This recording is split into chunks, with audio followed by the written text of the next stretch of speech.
Pessoal, uma vez, lendo o Policarpo Quaresma, falaram que ele se aproximava muito de um personagem clássico da literatura chamado Dom Quixote. Motivo? O sonho, o idealismo e um pouco de loucura. Será que ele é louco ou a sociedade que é preconceituosa e hipócrita demais para aceitar pessoas verdadeiras? Vamos ver isso na aula de hoje sobre O Triste Fim de Policarpo Quaresma e uma leitura global sobre a obra. Vem comigo!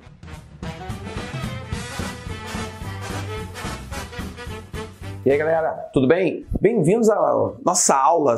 Hoje a aula é sobre O Triste Fim de Policarpo Quaresma, porque era importante primeiro você ter um contexto histórico. Agora eu quero falar sobre a leitura global. Se você já pegou o livro para ler, se você já está lendo o livro, uma dica, você pode passar na livraria Casa Verde, que fica ali na rua Jurupari 42, é a rua da Guarda Municipal aqui na Tijuca, na Conde Bonfim, e você pode chegar lá e pedir, eu quero comprar O Triste Fim de Policarpo Quaresma com o desconto do Monteiro.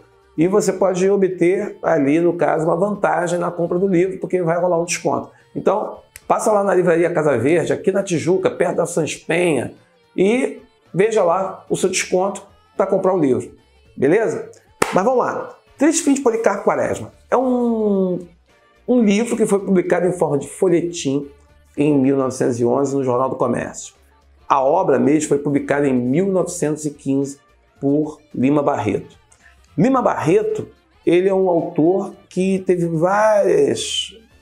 ele lutou muito pelo reconhecimento do Triste Fim de Policarpo Quaresma. E é claro que ele se preocupava com isso, porque ele bancou com recursos próprios a publicação do livro, claro, contou com a ajuda de amigos. Só que é um livro que você, ao ler, é muito importante que você entenda o seguinte: é um livro que é dividido em 3 partes. Então, cada parte tem 5 capítulos. E ali você terá um ciclo de tristezas, porque a gente fala triste fim, a gente pensa que é o final, o último capítulo é a solução da trama. Mas se você ler cada ciclo, vamos chamar de ciclo, tem o primeiro ciclo que é o homem urbano. O homem urbano que é justamente ali um Rio de Janeiro, período pós-proclamação da República, há toda uma agitação dos militares dentro da sociedade. Você tem uma cidade que está passando por transformações, você tem, no caso, uma classe média que tem relações de conveniência, tem relações de interesse. Eu acho que o símbolo ali é o Major, é o Albernaz, por exemplo, que tem 5 filhos e a preocupação dele é justamente o quê? Casar as filhas, arranjar um pistolão para botar o filho no colégio militar. O outro está preocupado com a questão da aposentadoria, porque ele chegou e estava armando um jeito de conseguir fazer com que a aposentadoria dele conseguisse. Então você vai ter ali uma série de personagens que estarão envolvidos em questões sociais e no centro dela o Major Quaresma, que dentro desse espaço urbano é um funcionário público. Apesar do título Major, ele é um funcionário público, é um cara que trabalha no escritório do Arsenal de Guerra. E nesse percurso da primeira parte, você tem uma tristeza que vai levar após um ato, que é o ato de propor que o tupi fosse a língua nacional. Esse primeiro ciclo, ao acabar, ele mergulha, leva você para um segundo ciclo, que é o ciclo da vida no campo, a vida próxima à natureza. E nessa segunda parte, mudou o ambiente, mas apesar da aparência e apesar dos valores que se buscam, você vai se deparar e você vai encontrar novos problemas que levarão o nosso personagem a outra desilusão, uma nova tristeza. E aí temos a terceira parte, que é uma parte que vai justamente falar da revolta armada que acontece, uma das revoltas armadas que aconteceram no final do século XIX, contra a questão da República. E aí você vai ver que não tem nada de país, é questão de interesses pessoais que estão em jogo.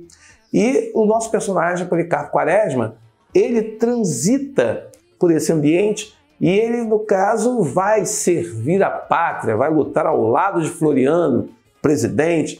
E ali você tem uma percepção de Floriano como incapaz, como ele tem uma representação, eu não digo que ele é irônico, não, ele chega a ser sarcástico com a figura do Floriano, como um cara que é incapaz e completamente vendido no cargo de presidente, que não teria competência nenhuma para aquilo. E aí que está a grande questão. Ali ele vai conhecer uma nova decepção, uma nova desilusão, e isso vai ser a tristeza derradeira dele. Então são 3 partes do romance que eu aconselho que você vá lendo e que faça um mapa de leitura. Como assim um mapa de leitura? Como que eu vou fazer nas aulas?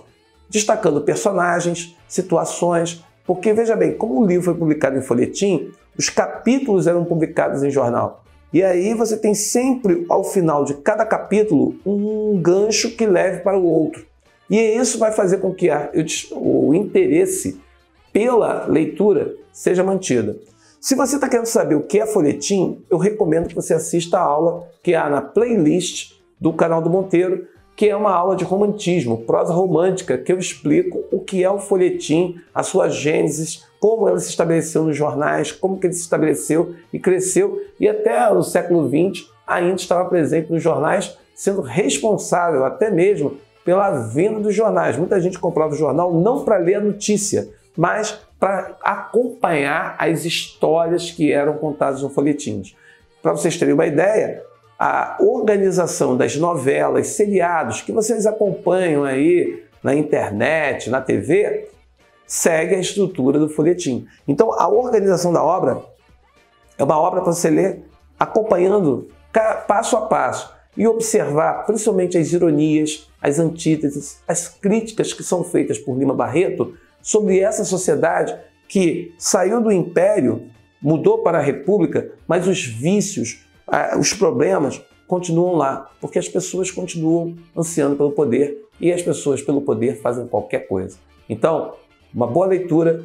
A partir da próxima aula eu vou analisar cada um dos capítulos de cada uma das partes do livro e eu espero que você interaja comigo, fazendo perguntas, deixando dúvidas, porque a nossa ideia é que à medida que você vai interagindo comigo, eu de repente vou gravar aulas respondendo perguntas, é um meio fale conosco, e aí eu vou fazendo a aula para poder justamente atender a sua dúvida. Então, se inscreve no canal, toca o sininho e, é claro, dá aquele aviso e fala assim, e deixa o seu recado, eu quero conversar mais sobre o livro, eu quero saber mais sobre o livro, faça perguntas mesmo. Eu acredito que muito aluno tem até essa dificuldade para poder, de repente, conversar sobre a obra. Então, use o canal para ser esse diálogo, para ser essa ponte, e não vamos construir muros, mas vamos construir pontes. Então, até a próxima aula, quando eu falo do primeiro capítulo do